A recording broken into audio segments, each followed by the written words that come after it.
자, 그러면 이제 검찰 이야기로 좀 넘어가도록 하겠습니다.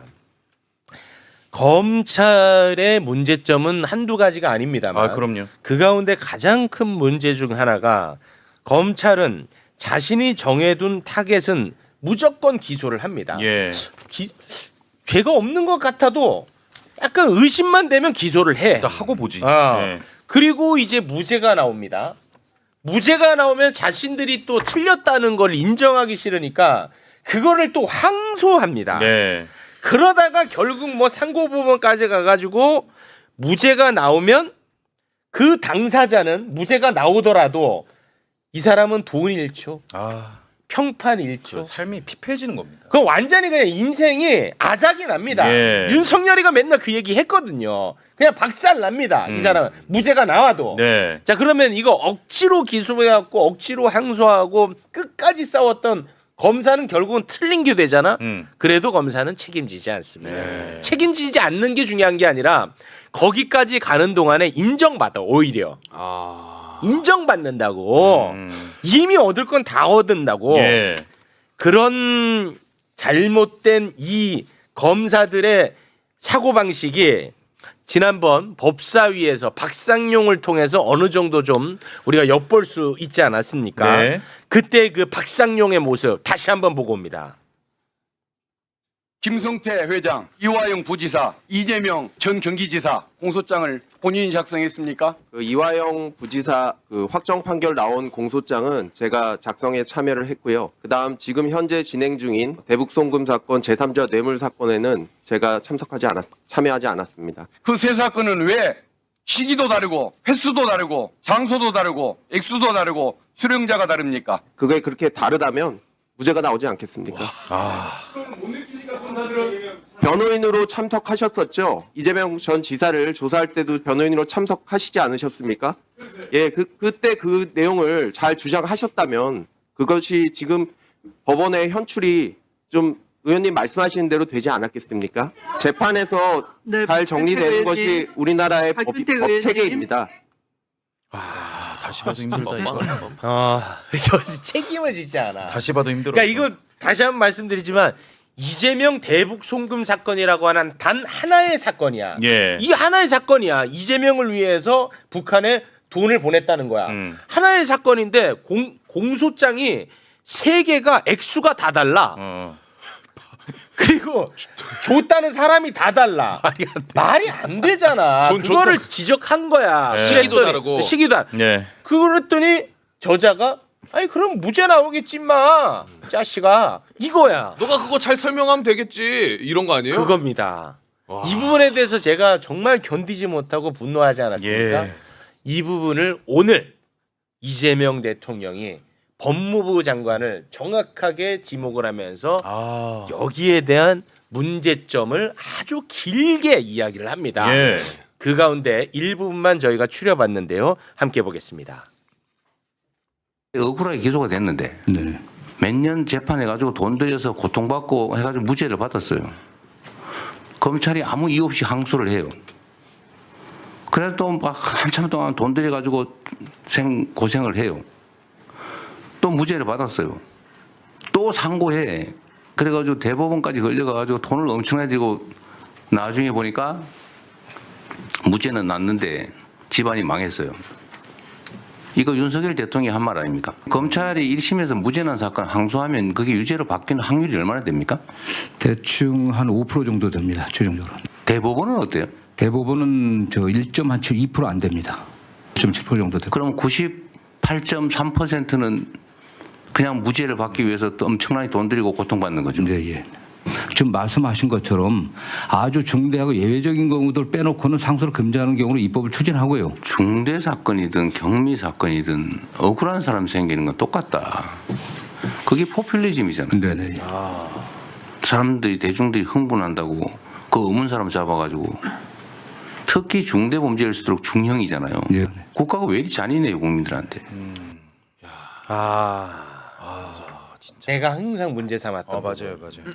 요거를 아주 길게 얘기하더라고요. 네, 어떻게 보셨습니까?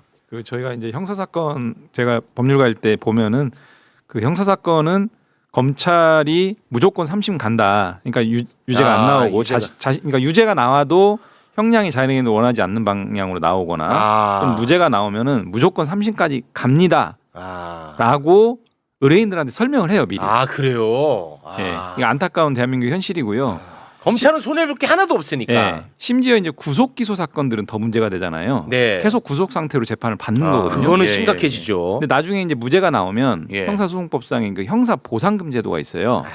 근데 국가가 이 뭐 되지도 않는 이 기소해가지고 구속 상태로 계속 두고 있다가 또 국가의 재정까지 낭비하는 꼴이거든요. 어떻게 보면 네. 국가가 이제 그 피고인한테 무죄가 확정되면은 형사 보상금을 줘야 돼요. 네. 구속 일수에 비례해서. 네. 근데 이런 방식으로 자신들의 면피를 위해서 국가 재정 낭비하고 네. 그 사람들 국민들의 어떤 이런 부분들에 대해서 굉장한 삶의 어떤 이런 낭패감을 주는 거고 그렇죠. 네. 있을 수 없는 일이고 예. 특히 상고심 같은 경우는 소위 법률심이라고 해가지고 법률적 판단을 중심으로 이제 하는 그런 심급 아닙니까? 네. 근데 그 상고심에서도 사실관계를 좀 돌려가지고 뭐 이렇게 다투고자 하는 방식으로 상고하는 경우들도 꽤 있어요. 근데 그래서 저는 이 항소 상고를 좀 이렇게 어떤 정밀한 어떤 장치를 만들어 가지고 일정하게 좀 규율하는 이런 부분들이 입법적으로 좀 필요한 거 아닌가 생각합니다. 네. 근데 이런 얘기를 하면은 그냥 평범한 분들은 아니 그래도 나쁜 놈들 잡아 넣어야지 이렇게 생각할 수 있거든. 자, 내가 매불쇼에 배운 거를 우리 곽수산 씨, 최영진 씨에게 예. 다시 한번 좀 전달을 해드리도록 네. 하겠습니다. 이 재판, 이 매불쇼에서 배운 거예요, 저. 네, 매불쇼에서. 우리끼리 잠깐 얘기 좀 할게요. 네. 스터디 시간이 네. 될까요? 뭐 할 거 하세요. 예. 재판이라는 것은 나쁜 놈들을 잡아넣기 위한 절차가 아니라는 거야. 보통 그렇게 생각하잖아. 네. 맞잖아. 네, 네. 아니 재판이 뭐야? 나쁜 놈들 잡아놓기 위해서 하는 거라고 생각하잖아. 네. 딱 형량 때려가지고. 그렇죠. 네. 그런데 재판이라는 것은 나쁜 놈들을 잡아넣기 위한 절차가 아니다. 왜냐? 실제 나쁜 놈들을 잡아넣을 목적이라면 가장 빠르고 가장 효율적인 건 검사가 그냥 나쁜 놈들 수사해갖고 검사 그냥 집어넣으면 돼. 근데 왜 굳이 한 번 더 재판을 받게 해? 맞잖아. 이상하지. 그래서 재판이라는 것은 나쁜 놈들을 잡아넣기 위한 절차가 아니고 국가 폭력, 국가의 권력에 의해서 억울한 사람을 걸러내기 위한 제도라는 거야. 오히려. 그게 재판이라는 거야. 근데 우리는 잘못된 인식을 갖고 있다는 거야. 어떻습니까? 제가 매불쇼에서 배운 겁니다. 예. 근데 그 되게 네. 정확하신 아, 말씀이고요. 정확해요? 이게 오. 저희가 로스쿨이나 법대에서 오. 1학년 때 배우는 대형사사법의 원칙이 뭐냐면 의심스러울 때는 피고인의 이익으로 네. 그리고 무죄 추정의 원칙이 우리 헌법에 나와 있어요. 예. 무죄를 추정하는 겁니다. 끝까지. 그리고 결과가 나와야 이제 유죄 무죄를 가리는 건데 저는 그 변호사 수습을 할 때요. 선배들을 필드에 나와서 딱 처음 만나잖아요. 그럼 선배들이 이렇게 가르쳐요. 교과서랑 정반대 얘기를 합니다. 야 형사 사건은 거의 다 유죄 추정의 원칙이야.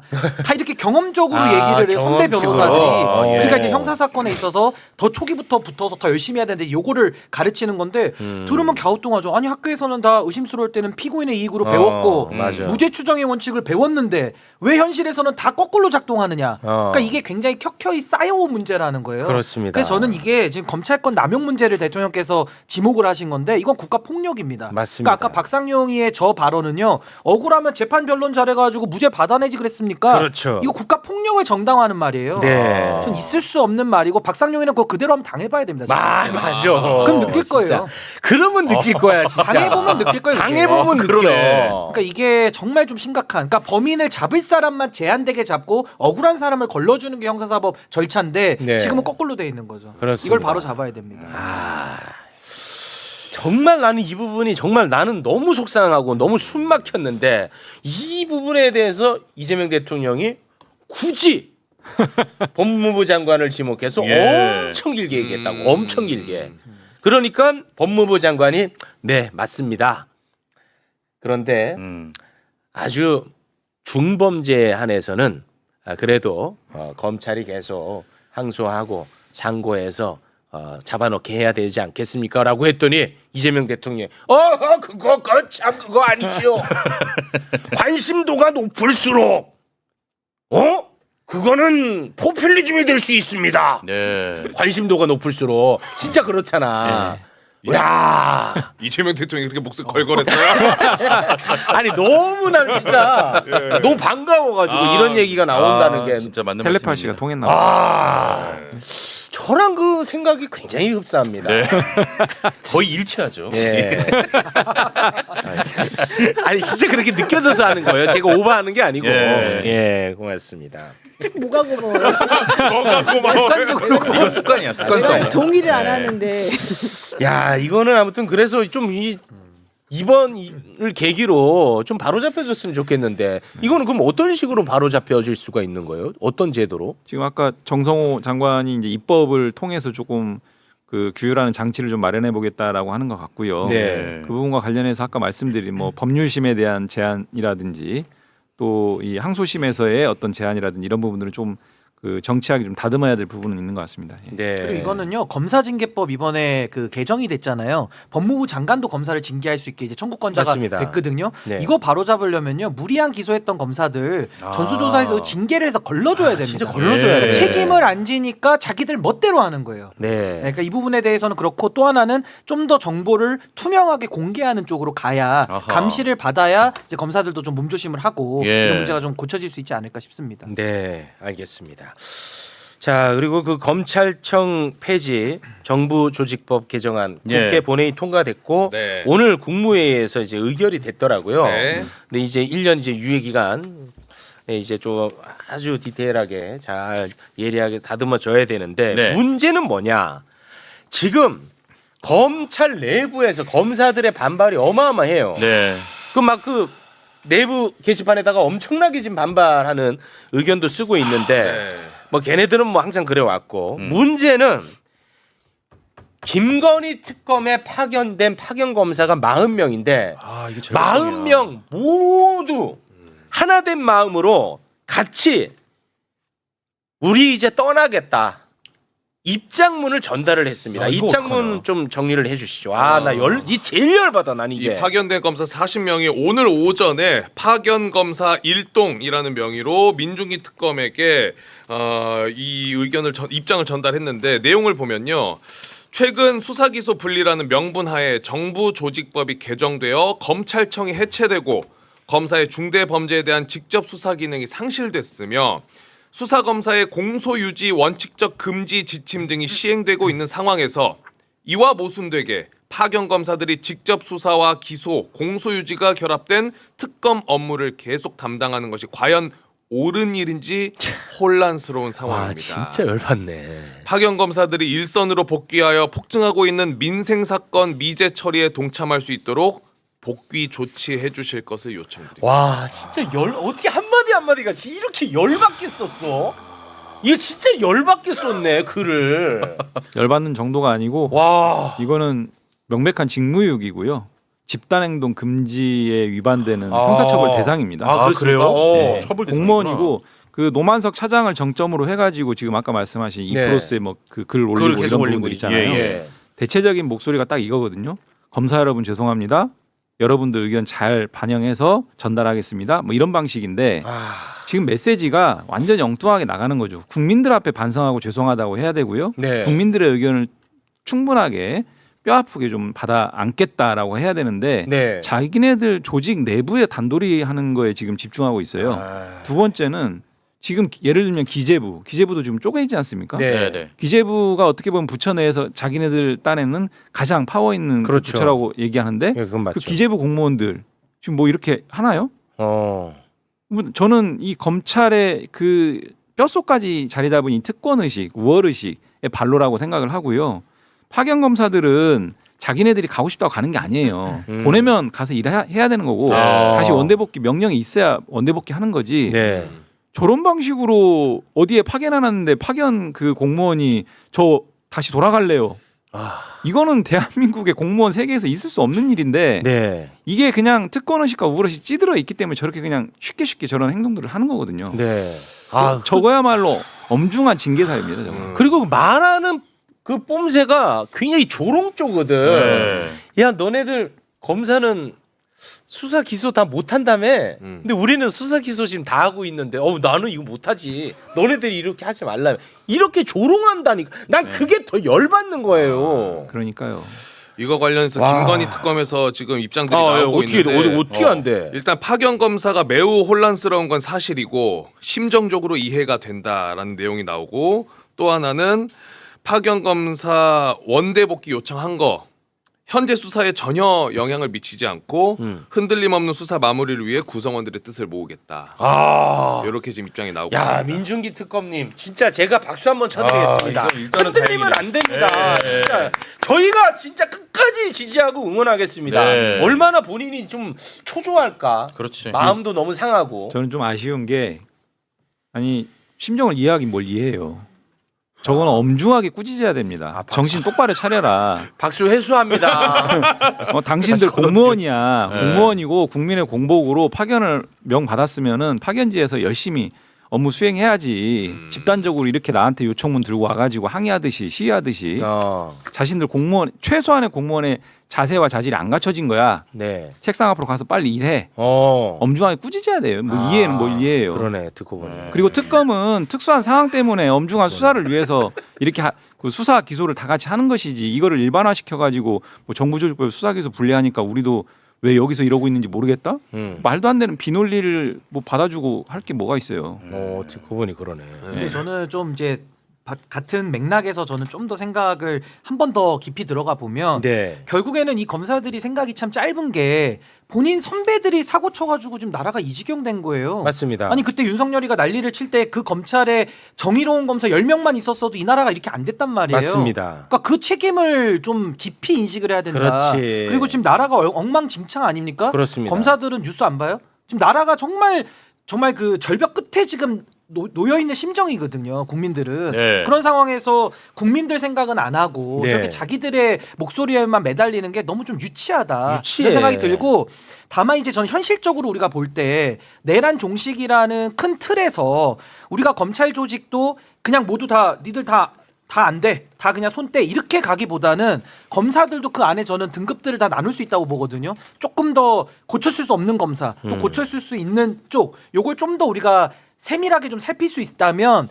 저는 그 검사들도 최대한 우리가 이 내란 종식의 도구로 쓸 수 있으면 써야 된다. 근데 네. 지금 이렇게 집단 항명식으로 나오는 거는 그럼 결국에는 이 현실적인 문제 그럼 어떻게 풀 것인가 이런 고민이 좀 남기 때문에 그렇습니다. 참 저도 우려스럽고 그 지혜를 좀 모아가야 될 상황 아닌가 싶습니다. 네, 이거는 진짜 집단 혁명이야. 그렇죠.